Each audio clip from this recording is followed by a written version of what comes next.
I spent 7 years paralyzed by the fear of failure, watching opportunities pass me by while I stayed safely in my comfort zone. That fear cost me 3 promotions, a chance to start my own business, and countless moments of growth that I'll never get back. But what if I told you that same fear that once held me back has now become my greatest asset? In this video, I'll show you the exact 5-step process I use to transform my fear of failure from my biggest weakness into my greatest superpower, and how you can do the same starting today. What if the very thing holding you back in your career isn't a lack of skills or credentials, but something far more primal, something wired into the very architecture of your brain? This isn't abstract theory, it's neurobiological reality. Your brain's fear response system, designed to keep your ancestors alive on the savannah, is now creating a distorted reality where potential career failures appear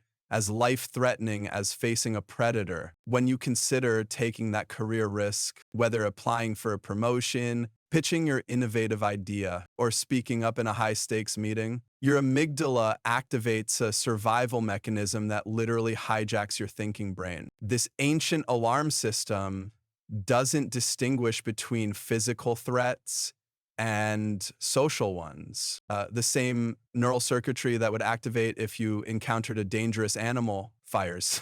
When you imagine your presentation bombing or your application being rejected, the science behind this is fascinating and sobering. When faced with uncertainty in your professional life, your brain's emotional center overrides your prefrontal cortex, the region responsible for logical thinking and strategic planning. Instead of evaluating opportunities objectively, you're suddenly flooded with stress hormones like cortisol and adrenaline, priming your body for quick action rather than thoughtful analysis. This neurological takeover explains why so many talented professionals retreat from growth opportunities despite logically knowing they should advance. I've watched countless high achievers remain trapped for years in positions beneath their capabilities. Take Marcus, a brilliant software engineer who repeatedly withdrew his name from consideration for leadership roles, despite being the most qualified candidate. His technical expertise was undeniable, but whenever advancement opportunities arose, his fear system activated, convincing him he wasn't ready.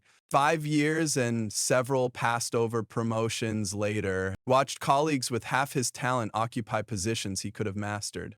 The costs of this fear-based decision-making extend far beyond missed promotions. I've worked with entrepreneurs who abandoned promising business ventures after minor setbacks, creative professionals who never shared their most innovative work, and executives who stopped pursuing ambitious goals after a single public misstep. Perhaps most devastating is the gradual erosion of self-confidence that occurs with each opportunity avoided, a slow-burning cost that compounds over time.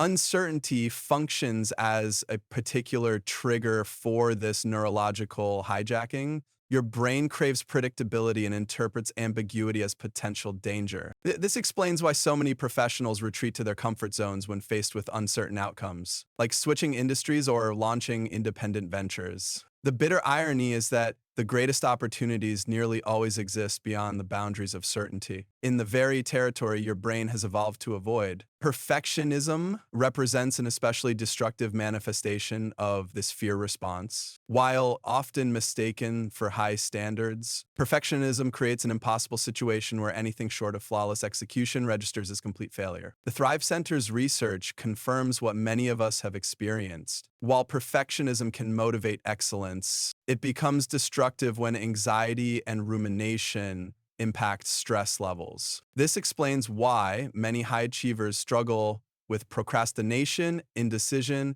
and imposter syndrome despite their obvious capabilities. The neurological reality is that each time you withdraw from opportunity due to fear, you strengthen the neural pathways that associate professional growth with threat. This creates a self-reinforcing cycle where avoidance becomes your default response to challenge. Your brain, designed to seek safety, continues choosing the apparent security of the status quo over the perceived danger of advancement, even when staying put damages your long-term career prospects. What makes this situation particularly challenging is distinguishing between healthy caution and paralyzing fear. Kelly, a marketing executive I worked with, believed she was making prudent decisions by declining opportunities that felt too risky. After mapping her decision patterns, did she recognize that her supposedly strategic choices were actually fear in disguise? She had developed sophisticated rationalizations for avoiding precisely the growth opportunities that would have accelerated her career. The most fascinating aspect of this neurobiological prison is that the same mechanisms creating your limitations can be rewired to fuel your advancement. The neural pathways currently directing your fear response aren't fixed, they're malleable. With deliberate practice, you can transform the very circuitry that's currently holding you back into your greatest competitive advantage. That malleable neural circuitry we discussed isn't just theoretical, it's a practical reality that the world's most successful professionals have already harnessed. What distinguishes those who remain paralyzed by fear from those who transform it into extraordinary performance isn't natural courage, but a methodical approach to reinterpreting those internal threat signals. This same physiological responses currently holding you back can become your greatest competitive advantage when you understand one fundamental truth. Here isn't a wall blocking your path, it's a doorway pointing directly to your most significant growth opportunities. Consider this counterintuitive insight. When you feel that knot in your stomach before a presentation or that tightness in your chest when considering a career pivot, you're not experiencing a warning to retreat, receiving an invitation to advance. The most accomplished leaders don't experience less fear. They've simply recategorized it as a growth indicator rather than a danger signal. Their secret is cognitive behavioral reframing, transforming the interpretation of bodily sensations from threat to opportunity. This transformation begins with a comprehensive fear inventory. Take 15 minutes to identify which specific fear type dominates your professional landscape. Is it judgment, fear of others' opinions, uncertainty, fear of the unknown, or inadequacy?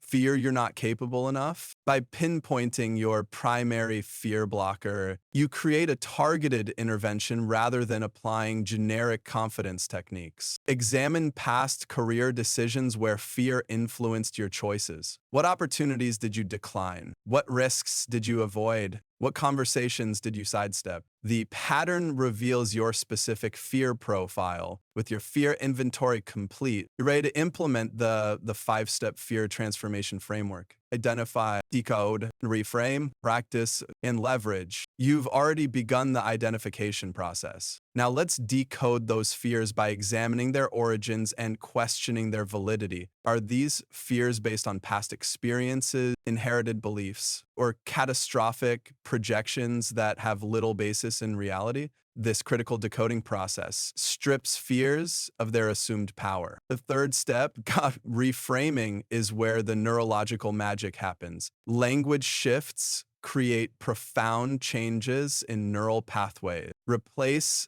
"I'm afraid of failing" with "I'm exploring what works." Transform "I'm not ready" into "I'm gathering experience." These aren't semantic games. They're precise neurological interventions that redirect your brain's interpretation of challenging situations. Each time you consciously shift your language, you're physically rewiring the connections between your amygdala and prefrontal cortex for immediate application in high-stakes moments. Master the 3-minute fear interruption technique. When you feel fear arising before an important meeting or decision, pause and implement this 3-part process. First, name the physical sensations you're experiencing without judgment. Second, breathe deeply while mentally stating, "This is excitement, not danger."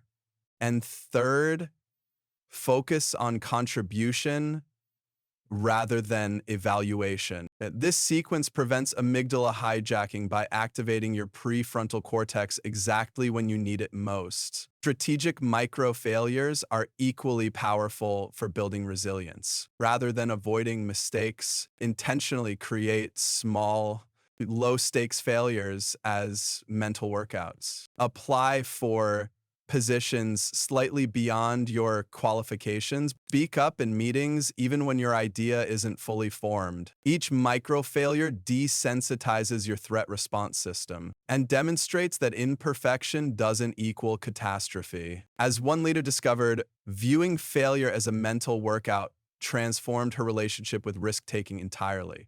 Mindfulness practices offer another dimension of fear management by increasing your self-awareness. By observing your thoughts and feelings without judgment, you create a critical space between stimulus and response. This space is where choice lives. The ability to select your reaction rather than being driven by automatic fear responses. Regular mindfulness practice helps you recognize patterns of thought and emotion, understanding the specific triggers that activate your fear response and developing strategies to respond more effectively. The true power emerges when you leverage these techniques to transform imposter syndrome, perfectionism, and fear of judgment into catalysts for growth. Redefining failure as an opportunity to learn and pivot, you dissolve its paralyzing effect. By limiting the influence of others' opinions and focusing on your vision, you neutralize social fears. By breaking goals into manageable steps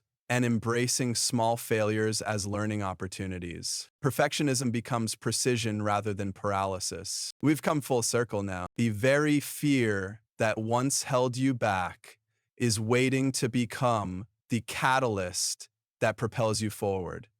Look at any truly exceptional leader. What sets them apart isn't fearlessness, but their relationship with fear itself. They've mastered it. In organizational environments where uncertainty is constant, your transformed relationship with fear becomes your competitive edge. It's the difference between those who shrink from challenges and those who step forward when opportunities emerge. Your fear isn't vanishing, but its purpose can change. The energy that once paralyzed you can fuel your boldest moves. The choice is yours. Will fear remain your prison, or will you transform it into your greatest superpower? That decision starts now.